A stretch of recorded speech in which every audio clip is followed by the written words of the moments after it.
Welcome to our EGU webinar on LGBT plus equality, tools and techniques for influencing change. It is organized by the EGU Pride Group, convened by Anita Kara and Pauline Guerin. Our speakers, I think we introduced themselves later, but just a quick mention that this webinar is being recorded and will be published on our YouTube channel in about a week or two. So keep an eye out for that. Um, this webinar itself will explore a range of influential techniques for communication and actions to promote LGBTQIA plus equality in geosciences and beyond. So we'll be learning about non-violent communication in a way to foster understanding and develop personal power and personal connections. So with that, I'll move on to our two introductory slides, which I think is being done by Pauline, yes. Hi everyone. I'm Pauline Guérin. I'm the convener, one of the conveners of this webinar. So today we are really delighted to have Sarah Tremi Proietti, Mike Pryor-Jones, and Jazz Miller here to talk. So first I will introduce quickly the EGO Pride group. So this group is born in 2019. Where they were the first Pride, and then the group formed and really became active via Discord. And then the EGI group became a committee in 2022, and we are also now active on the EGO blog with our very big, with our category Queer Quarterly. The main achievements of the EGO Pride Group is the name change implementation in the EGO journals, for example, that also benefited to outside of the Pride community and was very important, obviously. You probably have seen also in the GA now the pronouns are displayed on the badges. And we are holding a short course at the General Assembly since EGO 23.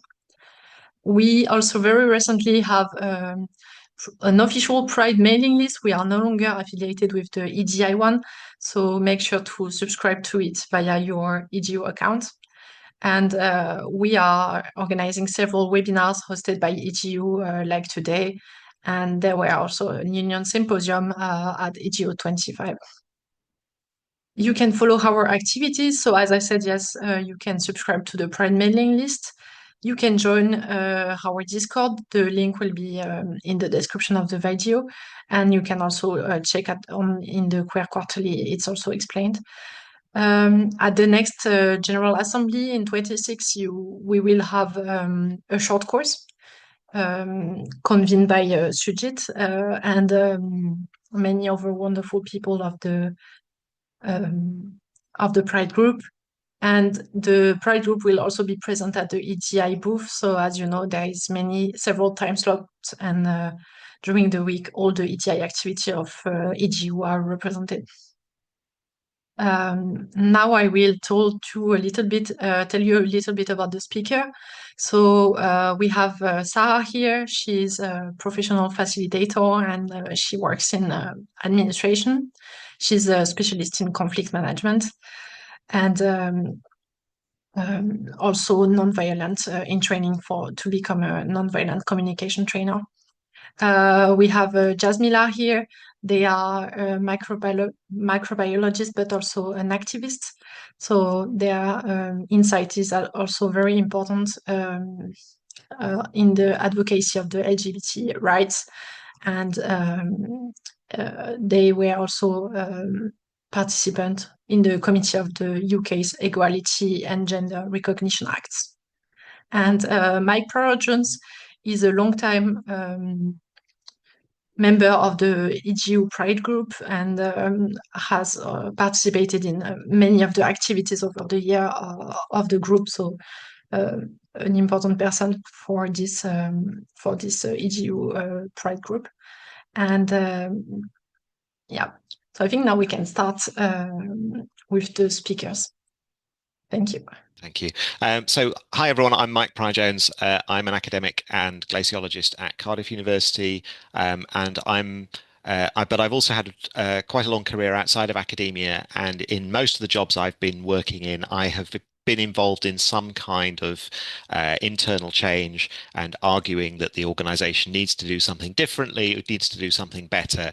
And what I'm going to talk to you about today is something that is a process that I've been through many times. I don't claim to have any particularly wonderful insight on this, and it doesn't have any basis in any kind of formal theory. This is just something that has worked for me and that I've kind of written out into a way that I hope you will find helpful. But the main message, I think, is what I've put here on the first slide, that you can change things. You don't have to kind of wait for somebody more senior to you to pick it up. You can actually be the agent of change. And in my very first job as a very junior engineer at the BBC, I ended up being the person organising a particular piece of lobbying, and I ended up meeting the Director General of the whole corporation as a result of building a team within my colleagues and arguing for something that we really wanted. And I got the support of my management as I went along, but it was something that came from a conversation in the tea room and then became a bigger campaign. So I want to kind of share that with you and encourage you that this is a thing that you can make happen. So what I've described here is a process in 5 stages for how you might influence change in an organization. And this could be in a university, in a company, or in an organization like EGU.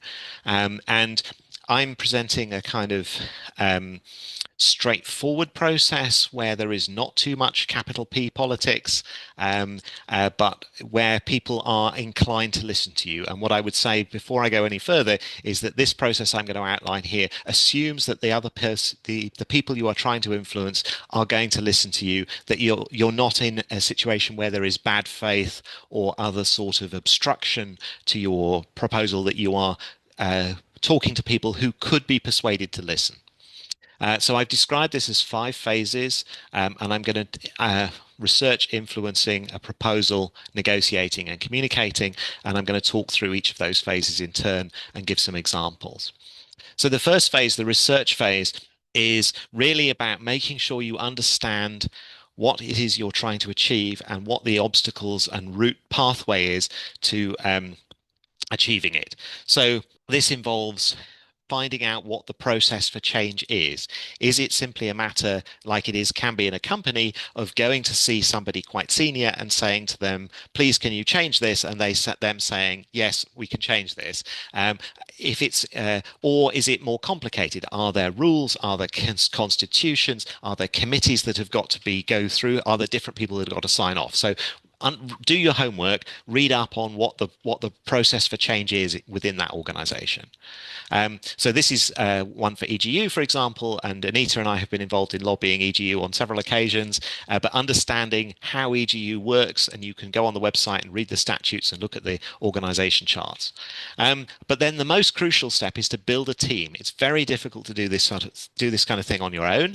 And if you present a proposal for change on your own without support, then you risk being looked down on as cranky or weird, rather than being somebody who has something coherent to say and has support. So it's important from a communication perspective to have support, but it's also very important from your own kind of motivation to have other people around you and think, yes, we're going to do this together, and we can support each other as we do that. One other thing I will just say is think about unintended consequences. Sometimes it's very easy to say, okay, we're going to change this, but then regret it later. So just think about what the unintended consequences might be. So having done your homework, the next step is what I call the influencing phase. And this is to find people who are influential allies and champions. And in a company, you might start with your direct line manager, or in academia, maybe your boss or your supervisor, or you might go to somebody like your head of department or something like that. Within EGU, quite often a good person to start with is your early career scientist rep, or your head of division. And go and talk to that person, express your concern, say what it is you're trying to change, and see if they are on board with the idea, and then they can perhaps potentially help you. But finding people who are influential champions is really helpful. and find out who the decision makers are. Ultimately, who are you going to have to persuade? Is it a single manager? Is it a committee of people? What does the committee have to make a unanimous decision, or is it just a majority vote? And then also, in many organizations, there are gatekeepers, people who can't say yes, but can say no. When I was a salesman in previous job, this was a thing that we were always warned about, that if you go and try and sell something to a company, there will be a technical manager who you might meet who is responsible for saying that the product is suitable. And if they say, yes, the product is suitable, that's fine, but they still aren't the person who signs the check and says, yes, we'll buy that. But if they say no, then your sales pitch won't go any further because they'll say, no, the product is not suitable for what the company needs. So yeah, thinking about who are those gatekeepers. Um, and then the next stage really is to develop a proposal. And this can be in any format. In that if you're going to a committee meeting, the proposal might be an oral presentation, it might be a speech. It More commonly, it's some kind of written proposal. And this is one, for example, that Anita and I wrote for trying to get EGU publications to allow people to change their name after publication, which did eventually go through. But we wrote a proposal setting out what the context was and what we wanted to achieve. My tips on proposal writing: make it very clear. Clarity is really important. Don't write it like a paper. Write it in plain language so that people can understand it. Explain your rationale to use some logic. And also, most organizations are quite conservative. So if you can find an example of another comparable organization, another company, another university, in this case, it was another scientific society, the Association for Computing Machinery, who had done this already, we were able to say, these people have done it already, we can just copy their technique. And then my final point is also be very specific about what action you want taken. Don't just write a long list of complaints. So you develop your proposal and then you present it to the people who make the decision. And then what typically happens is there's a negotiating stage, because people don't usually say yes or no right away. They usually negotiate, and they usually say, well, we can do this, but we can't do that. Or we can give you these things, but not those things. Or we'll do the things that are easy, but not the things that cost money. And this can cause some problems, because if you, within your, firstly, you need to anticipate that this is what's going to happen to you. And within your team, you need to agree what the negotiation strategy is and who is going to negotiate. And sometimes you might push back and say, no, that's not acceptable. Other times you might be prepared to bargain. You might be prepared to say, okay, yes, we can accept that and we'll give up on this, or we'll push this. We'll say, we're not going to do this, implement this thing now, but we'll implement it in 3 years' time, or we'll look at it again. But try and find a mutual benefit. Try and find a solution that works for everybody. And then, assuming then that you then get an outcome, and that outcome could be yes, it's going to be implemented, or no, it's not going to be implemented.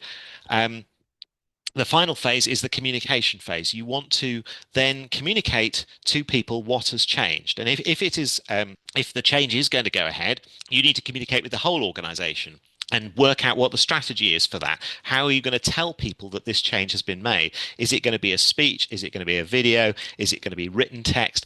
Are there going to have to be guidance notes updated, that kind of thing? And very importantly, when you get the agreement, get it in writing so that people don't go back on their word. And then talk to your supporters and say, yes, we can celebrate, say thank you.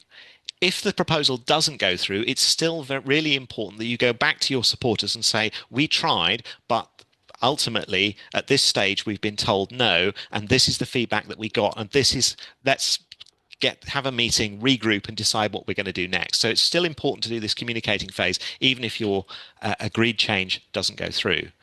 So this is very quick overview, but my summary is really build a team, find out who's influential, write a clear proposal, be prepared to negotiate, and communicate afterwards. And I hope that's really helpful. Thank you. Thank you, Mike. Now I invite the next speaker to start. Thank you, Pauline and Mike.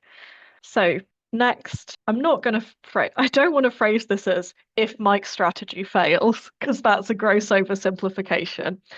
But I'll be talking about some direct action and protest techniques that you might employ, that you could employ from the scale of an individual institution or situation to national and international scales. So, if you don't remember from the beginning, I'm a glacier surface microbiologist ecologist at Cardiff Uni. I sometimes work with Mike.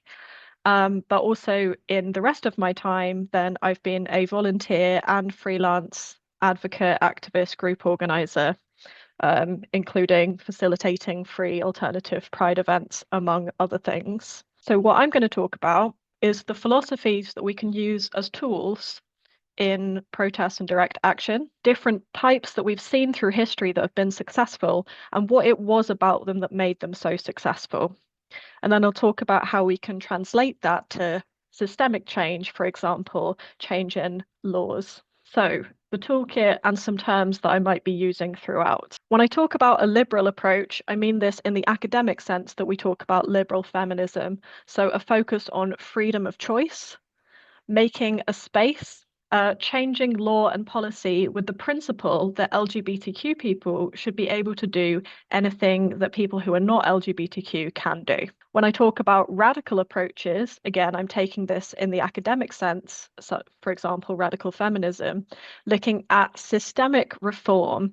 So, deconstructing a patriarchal or a heteronormative, cisnormative society, challenging and questioning why things are there in the first place. So, not just looking for freedom within institutions, but questioning their existence and how they're set up. So, rather than what can and can't LGBTQ people do, why can't they do it, and how can we interrogate the forces that put that in place? Another way of looking at this toolkit is that equal treatment does not always result in equal impacts. So sometimes we treat people with equity, giving people more support if they are more vulnerable.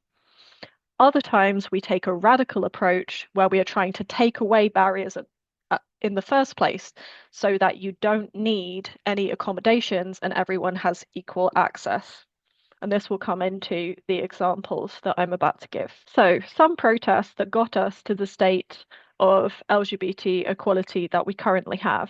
I'm going to start from a big one worldwide in our history, which is the first Pride Parade of modern LGBT history in 1970, commemorating a year since the Stonewall riots, where there were a group of riots and protests as police raided one and also other gay bars in the US, in New York. So, street protests are visible. They are popular because they take up space. They are thought to increase awareness, to make a statement, to push against shame by showing pride and joy and being present together, getting to meet other people and stand together and make people have to pay attention because you are physically in front of them. This is something that is popular and unpopular and always has been. This was not just organized by one group at the time, it was several individuals who organized the first handful of Pride events from groups such as the Gay Liberation Front, the Mattachine Society, and the Street Transvestite Action Revolutionaries. The Street Transvestite Action Revolutionaries, including Sylvia Rivera and Marsha P. Johnson, might be some names you may have heard of. They became quite disenfranchised with Pride quite quickly because a lot of the loudest voices were people whose main motivation was to make gay and trans people fit in, to say, well, we also want to be married and have children. We want nothing different to what any of you straight people want. A lot of trans people felt like this wasn't true for them, that actually they did want other things. They wanted access to hormones and surgeries. Sometimes they wanted to be able to be different and to stand out and for that to be okay.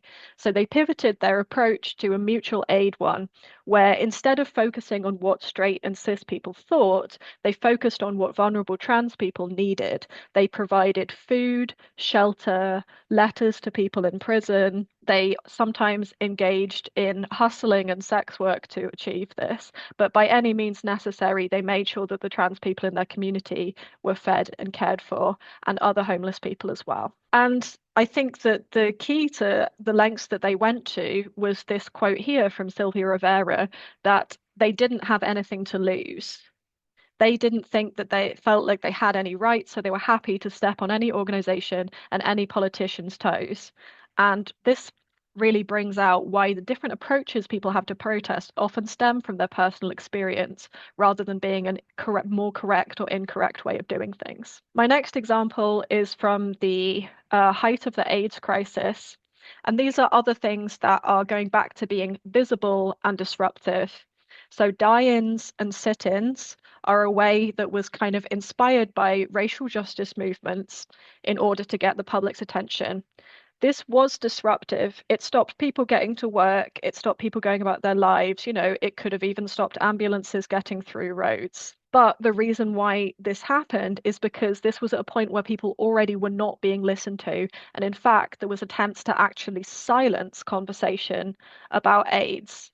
A lot of people had gone the liberal route of trying to get into rooms and influence policy, and it was not only being ignored, it was being actively shut down. Something else that the ACT UP movement were very good at was public displays, collaborating with artists and collaborating with organizations, such as the really iconic art from ACT UP using the pink triangle from the Holocaust, Keith Haring's work, and thank you for the suggestion. I think it was maybe Pauline for the giant condom on a monument in France, which is a very visual demonstration of something that people were uncomfortable talking about. So if we were going to nail down the points of these that make them effective and the things that the LGBTQ community has carried into the modern day, here are some that I would pick out. It's obviously not a definitive list and it's biased by my own experience, but they're things that I think are worth sharing. Protests I've seen being successful, this is going to be very in line with what Mike said, have been targeted.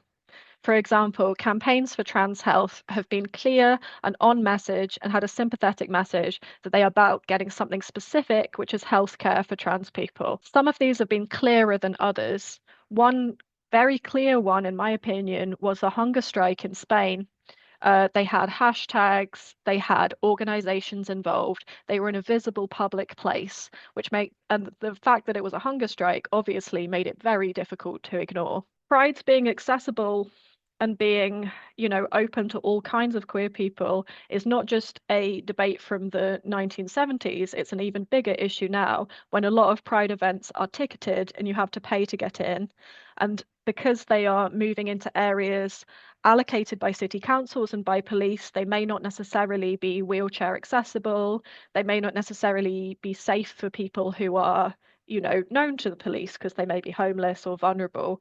So people like Marsha P. Johnson and Sylvia Rivera, who are homeless sex workers, who are trans people, would probably feel quite uncomfortable in a lot of larger scale Pride events today, which is why accessible prides, such as the ones that I'm involved in, exist to make a space for those people. Good protests I found have been collaborative. Just because something has to be targeted doesn't mean that you can't collaborate with other groups and show solidarity with other issues. This is an LGBT group protesting at a detention center, inspired by, among other people, an asylum seeker called Aderonke Apata, who is a gay woman who's talked a lot about her experiences of seeking asylum as a gay woman and ending up in detention in the UK. We are, as LGBT people, a minority. The more we can collaborate with other minorities and other good causes, the stronger and bigger we are. And also, the roots of a lot of our problems are sometimes the same, and sometimes they intersect, like in the case of LGBT asylum seekers. So, translating this into systemic change, I don't think that the only systemic changes are legal ones. I think that community change of opinion can happen, without and despite governments. However, I'm going to talk a little bit about governmental change because it's a big issue where I live in the UK at the moment, and it's something I've had experience with. So, legislation, I'm thinking in terms of what rights LGBT people have and also what rights protesters have. Knowing it doesn't just mean knowing what's written on paper, it means understanding something about how enforceable it is. A lot of countries now have laws to protect LGBT people's actions and views, But looking into how many times those laws have actually been applied, what case law there is, and if there isn't any in your country, what there might be in other country, is very helpful for making sure that you're protected and for making a good case for changing or enforcing a law that currently you want to change or that is okay but isn't being enforced. Changing a law is very slow. It takes money, it takes lawyers, it takes expertise, and it doesn't happen overnight. Therefore, if you are trying to lobby for something as big as a law, or any kind of systemic thing to be changed, your strategy must be resilient to the people on top changing, governments change with elections, and it must be resilient to changes in public opinion, which does change led by media forces, different political things going on. For example, an apt and current example of this from my experience is the UK Equality Act and the interpretation of this. So I was on a panel in, I think, 2014 to clarify the protections on the Equality Act that for trans people and the Gender Recognition Act for trans people. Since then, there have been other inquiries also with trans people giving their experience. But this year, there was another inquiry with a slightly different group of people where the decision was made to roll back trans rights, not just to sideline the things that had previously been discussed and broadly accepted by politicians, but to actually do the opposite. So I want you to just take a second to think why that might have happened. If you had several inquiries from 2013 onwards where politicians from the Conservative Party, which tends to be more hesitant around LGBT rights, to parties that are more progressive, where they were all unanimously in favour of more rights for trans people, why this year they might have not only ignored that, but gone in the opposite direction. The reason, to my mind, is that the difference this year is that we were no longer in the room. Because of changes in public opinion globally, not just in the UK, then it has become more acceptable to talk about trans people without any trans people being in the room. It can be reframed as a women's rights issue, not as a trans issue. I don't think it's a coincidence that all of the panels where trans people were invited were in favour of the recommendations trans people made, and the only one where there was no trans people present and no trans people's evidence accepted or trans organizations' evidence accepted, the recommendations went the other way. So the approaches you can take to this, there are three different approaches in my mind. If you're not in the room, you can be loudly protesting outside until they cannot ignore you. You can try and get in the room, try and get people in positions of power, or you can try and just take. So that's sort of the protest approach, the liberal approach, and then the radical approach of you can try and question systems that allow decisions to be made on behalf of groups of people without them in the room. So have a more radical approach to, for example, how your government operates. So in summary of kind of what I would like you to take from this, the types of protests that have been successful in the past are diverse.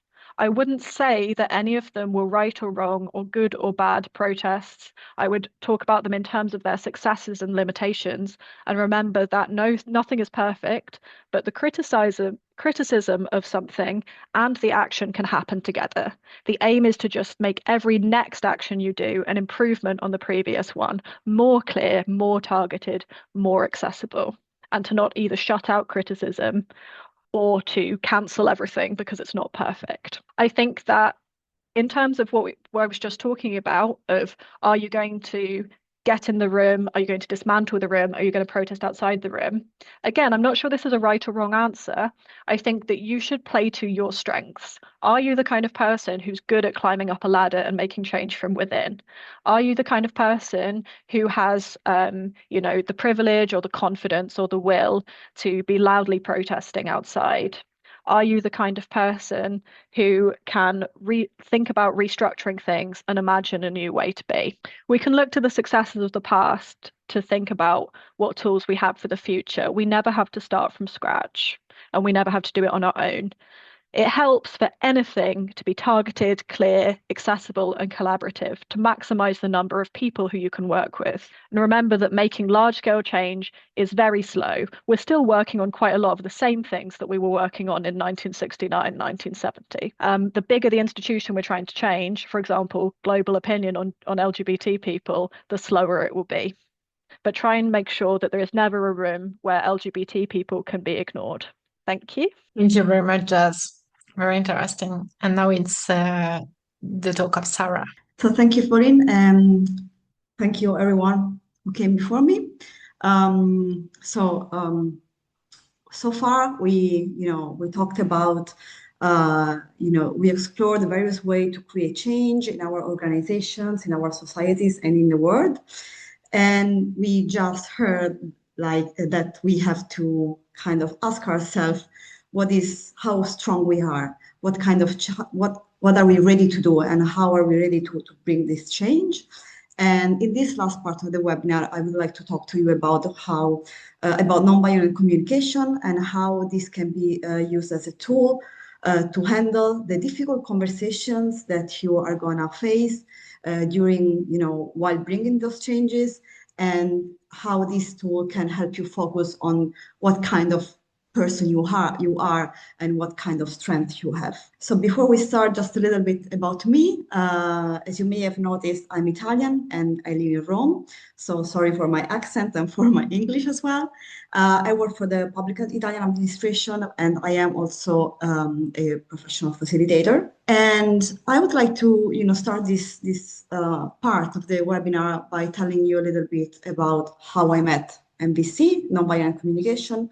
We will call nonviolent communication here with the acronym of NVC.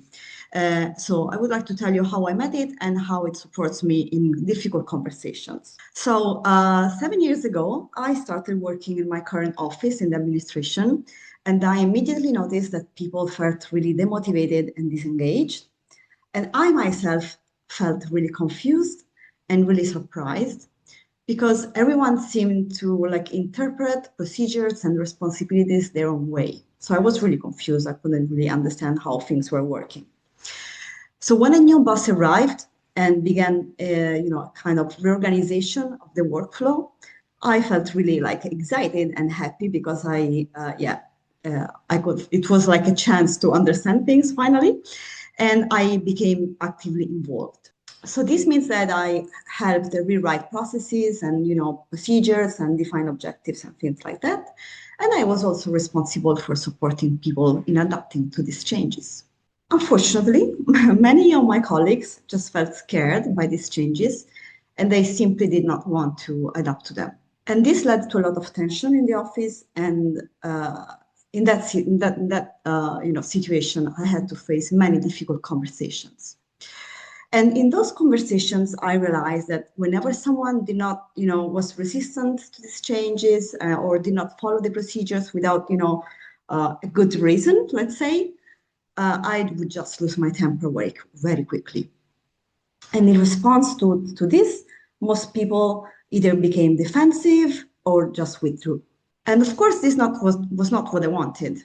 All I wanted there was cooperation, effectiveness, and reciprocal support, and for my effort to be valued and recognized. And I also noticed in those weeks, months, that I was judging my colleagues very much for resisting that change. And I was also judging myself very much for losing my temper and not being able to support them. So I felt really sad and stuck, and I felt stuck in a cycle of frustration and conflict. And one day I remember very clearly coming back home from work and saying, okay, that's enough. It's enough of, I'm done with frustration and with all this judgment. I really want to understand why this, change, this reorganization matters so much to me, and why my colleagues find it so difficult to accept it.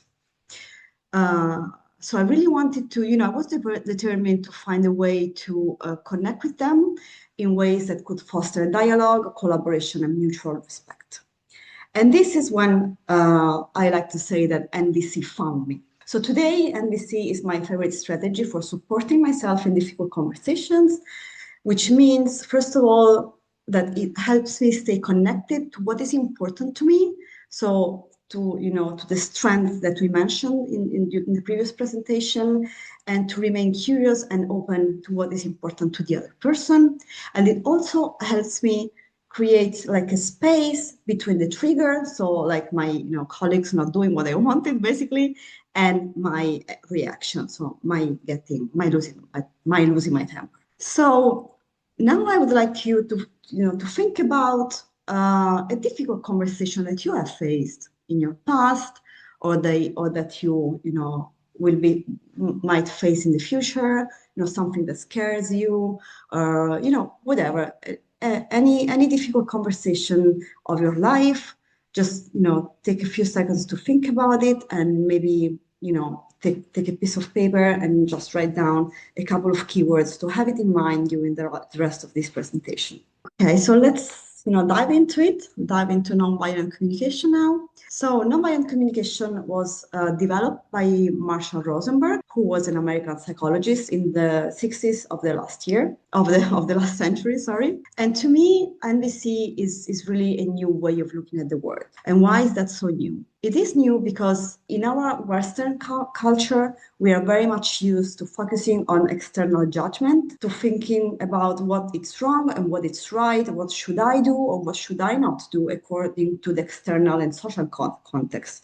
It might be school, university, at work, family, whatever. What should I do and what should I not do? And NVC just shifts this focus from judging our own or others' behaviors to connecting with our own or others' inner feelings and needs, okay, to what we feel and to what we need. And why is this shift so important? It is important because feelings and needs are the expression of the life in us, are the things that makes us feel alive, that make us alive. Let's take a closer look at them. So needs are universal, because they are common to all human beings, regardless of age, race, whatever, culture. They are common to all human beings, and they are their inner motivation for action, are the why we do things, why do we behave in a certain way. So in my case, it was the why I was behaving, I was losing my temper with my colleagues. And also, they are universal, they are common to everyone, and what changes is how long we can go without them being met. That is something that varies from person to person, but all the needs are equally important for life. So every one of us, like basic needs, might be drinking or eating or sleeping, and then we have other needs that are less physiological, but they are equally important, like safety or love or freedom. And what changes is that some people can fast for a very long time, and some others just can't. Some people can stay a long time without having connection with other persons, if we think about hermits from church, or without freedom, like if we think about Nelson Mandela. Okay, he spent almost 30 years of his life in prison, and not everyone could be able to do that. But what is important here is that sooner or later, if we don't meet our needs, we're going to die. And how do we know that our needs are met? Because we have feelings. And feelings are the indicator that shows us what needs are met or not met in a given situation. Okay, if we feel rested, probably we slept enough. Or if we feel happy, probably we satisfied our need maybe for love or for friendship or whatever. So how do we call this act of connecting to our feelings and needs, and how do we call this act of being present to them?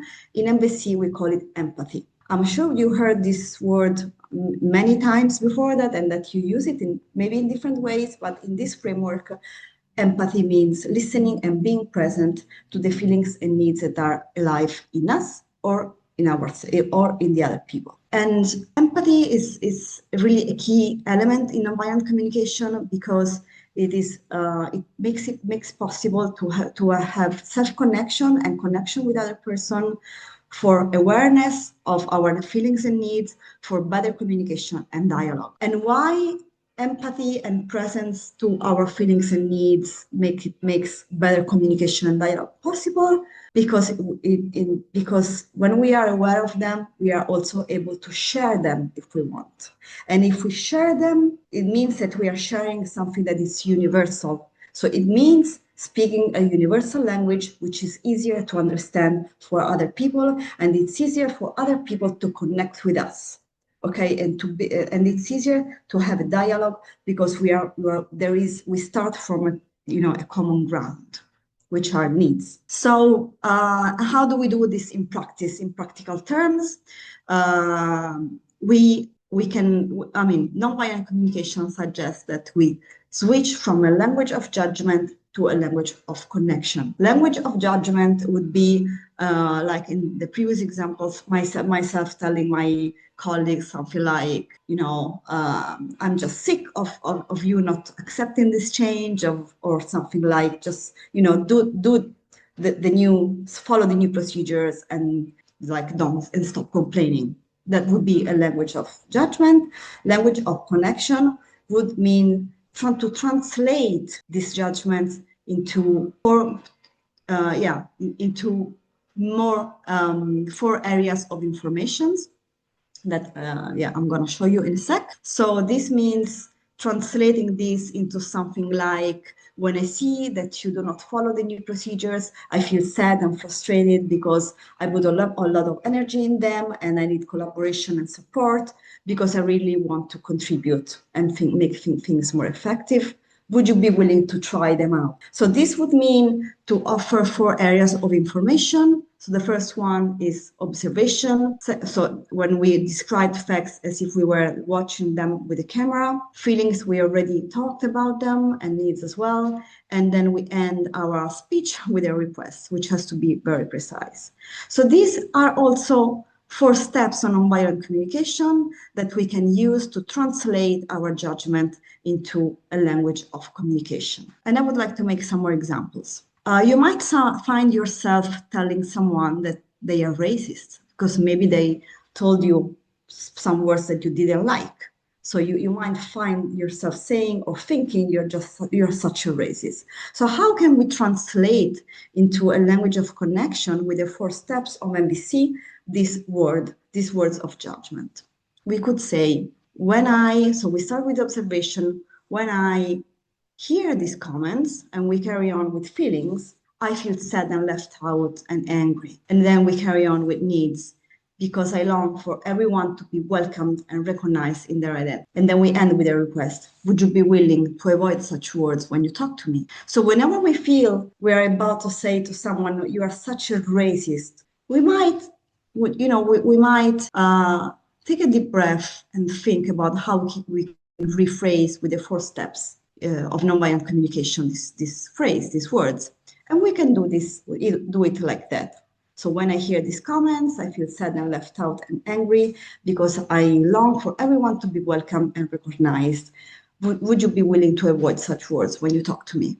Let's make another example. So we might find ourselves saying, the police are criminals. They can't repress the demonstrations like that, okay?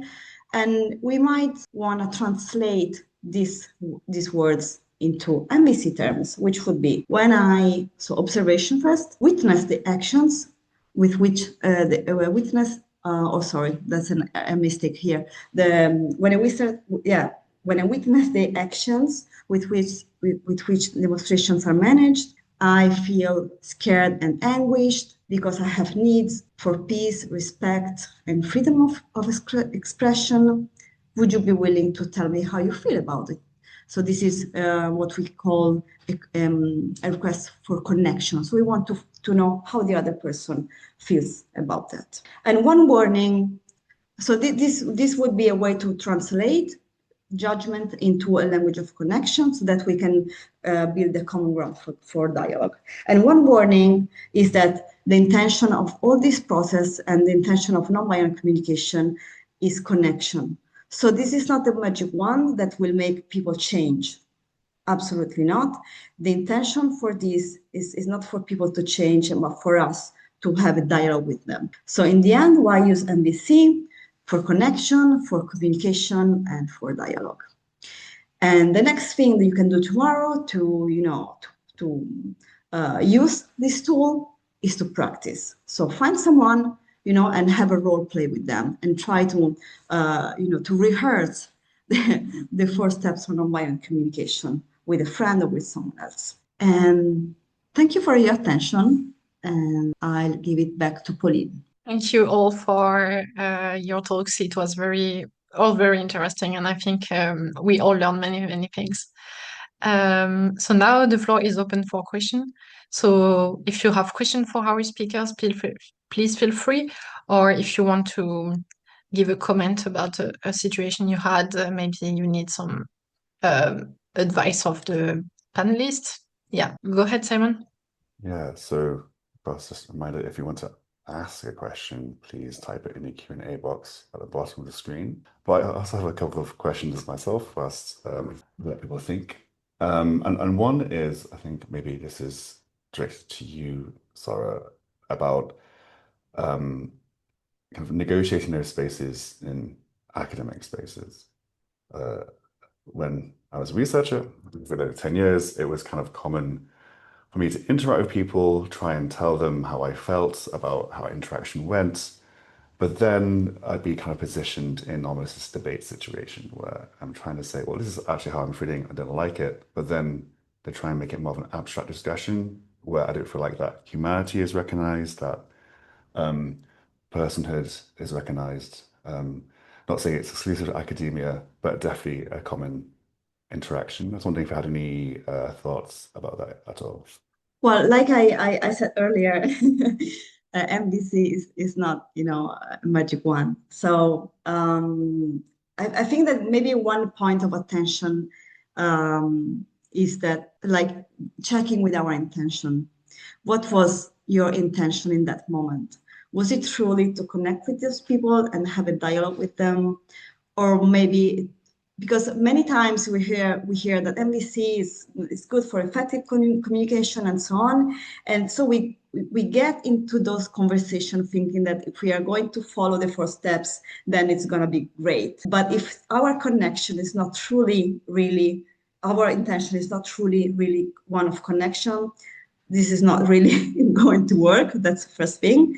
And the second thing is that with people, the history of the relationship matters very much. So if in our past, like me with my colleagues, they don't really trust me anymore very much, because I've been mad with them so many times. So it is very difficult now for me to build trust again, and it's taking a lot of time. And now I'm making it, but it's taking a long time. Now that and you have to be prepared to receive a lot of no, because maybe people are just not ready for that. Okay, so I don't know if I answered your question. No, absolutely. I think that it's true. You can't just bring up a conversation, having that conversation to, I don't know, solve everything, or even just progress things sometimes is a bit of a wish, because, yeah, that history is involved. I noticed when I was in academia, yes, I was a scientist and a researcher. I was also a bit of an activist. So I think sometimes people kind of saw me that way. And it was a bit like, okay, now you're complaining again. Well, actually, I'm still complaining from my heart, but it'll be tricky things to navigate. And I think finding perhaps another direction.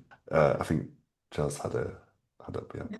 Yeah, I was just going to add my perspective, which, as someone who's also experienced a lot of what you described, Simon, especially in STEM spaces where people go into rational scientist having a debate mode, I feel like this is particularly problematic when you're talking about a issue that impacts a minority, because to other people it may be hypothetical, but for you it's personal and emotional. And so they are biased to engage with it on an abstract hypothetical level, and you are biased towards engaging with it on an emotional level. I have had some success with being radically honest and shutting that down. So when you see someone starting to debate, to say, I feel like you're trying to have a debate with me about the philosophy of this. I'm trying to tell you how it is affecting me as your colleague, or, you know, as a person with different experiences with you. However, the downside of that is you don't always win, and it can make you vulnerable. And like Sarah said, you know, like intentions matter, but they also don't make things happen either. But I think that when people do have the energy to do that, and when they do have the safety and support network to do that, you know, I think that sometimes just putting a spanner in the spokes of people's default way of thinking, in my experience, has occasionally helped. Yeah, just actually to kind of underscore what you said, I found my approach tended to be charitable with what they're saying in interpretations, but if they kept kind of pushing that direction, then it would also be kind of just being very open and vulnerable and saying, actually, X, Y, Z, this is my experience, talking very direct and open about it, not disrespectfully, but saying, actually, this is it. And then, yeah, it did change the tone of conversation, but obviously it then means you're revealing that vulnerable side, as you said. So I think, I guess, pick your battles is also part of it. Yeah, make sure you rest.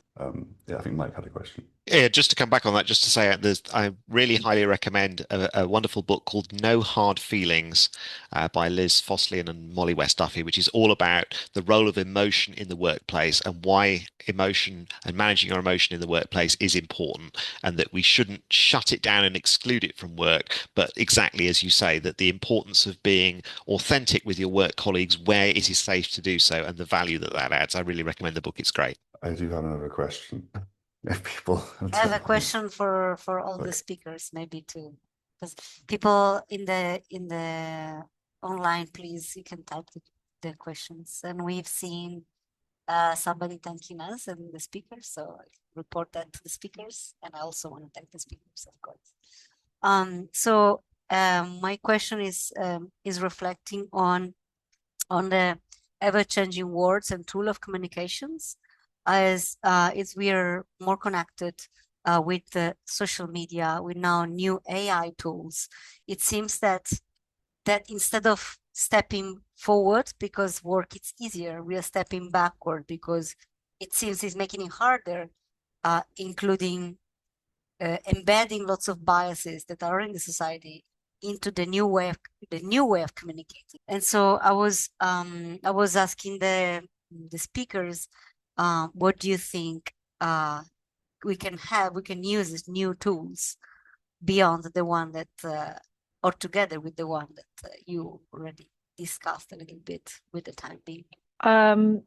My perspective is that with anything that becomes a very new way of community or workplace organization, or a new method of communication or analysis, is to approach gently and keep an eye on what other people are finding, what research is saying, who the people are behind tools, if they are, you know, a company creating these tools, and what their ethics and expectations are and limitations. You know, treat these things as the prototypes they are and the approaches that they are. You don't want to be in the situation that Sarah described, where you are being conservative for being the sake of conservative, and you're not dealing with your emotions about change. But I think also I'm a big fan of slowing things down. I think that in research and academia, there's a lot of artificial urgency of what tools can we have to get papers out quicker, to communicate better, to make our organizations bigger, that are actually things that we're kind of perpetuating ourselves as an industry. You know, the expectations of how many papers you need to publish is set by us, because we're the only people doing it. And I think that it's really hard because it's really unpopular, but lobbying your friends, colleagues, communities, organizations to take things slowly and have monitoring of how changes are impacting people, equality and diversity monitoring, impact monitoring, staff satisfaction monitoring, and to put that first, because like I'm a climate change scientist, but I do not think that anything I publish is going to fix climate change. It's not that urgent. It's urgent because we have decided that it is. You know, we already know the causes of climate change and we already know the major ways to stop them. I don't know if that's a popular opinion or an unpopular opinion, but I feel like we don't need to rush to always be more productive and always implement the next tool as quickly as possible. We can compare notes, we can compare feelings and impacts. I very much agree with Jazz. Maybe one different thing that I don't know would observe is that AI itself is very biased. So this is something I mean I use it a lot, you know, for designing things, for designing sessions, and you know, for facilitations and everything. But it is very biased, and so especially I think in this kind of community, we really have to keep an eye on the kind of feedback that it gives us, and because we risk to be then biased by her. So we are trying to get rid of our biases if this is ever possible. I don't think so, but anyway, so the risk, I think it's a little bit that, and at the same time can help having some feedback. But I wouldn't take it as an instrument to, you know, to go faster. I think it's a good instrument to take your time to reflect when maybe you don't have anyone to reflect in the specific moment. So it won't take you less, but maybe the work that we'll get at the end might be better than the one you would do alone. So that's my experience. Thanks. Mike, do you have something to add? But I think we are run out of time. No, not really. Thank you.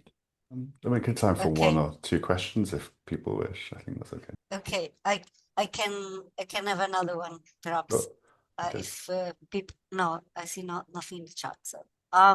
So then my next questions was regarding the community. We still use socials to find our community, and that would lead, or it can promote changes. And so we have different countries with different rights that we achieved, and we are fighting in our own countries. But I was wondering how to highlight that into an international community. For instance, we created a Pride group and we're still trying to build that. But I wonder if you have similar experience or if you want to build on that and recommend something to the audience. I do have things to say, but I feel self-conscious because I'm Please. always the first person to answer Go for it, Jess. Thanks. So I've been a part of a few international communities. My experience of the ones that last are because they have personal connection, because people become friends or they work on a project together, or they are, you know, for example, like the EGU Pride group, they have common goals linked to something. I think there's a lot of international efforts. The ones that are, in terms of like things that are trying to get specific actions done, the ones that are more sustainable are the ones where people actually know each other, because then they remember each other. You know, there are cultural, language, time zone divides that make it logistically difficult. So having the personal connection, having reminders of a group of people or a person or a country, I think makes a difference to that. I think also, you know, having a kind of group awareness of setting down some of the standards of how you believe is the right way to do something, to be more flexible to cultural differences. And then in terms of broader scale campaigns, like, you know, ACT UP in France was incredibly successful, along with ACT UP in the US. They didn't necessarily have that much direct communication with each other, but they took what was successful, they kept tabs in it. I think that we need to not always think about change in terms of how it only relates to our own countries, but as well as, like I said in my talk, taking lessons from the past, we can take lessons from other countries. Like I learned a lot from the hunger strikes in Spain. It's not something I'd be keen to do myself. Sounds awful, but I learned so much from it. Yeah, those would be my advice.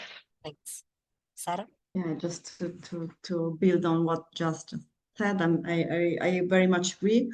I think, I mean, relationships are, you know, are the life of the communities. So, and maybe one thing that I can add is that there are some practices that you can use to make those relationships stronger. Like very simply during a meeting, just having what is called like a check-in round, which is a connection round, or okay, how are we arriving? How are we feeling today?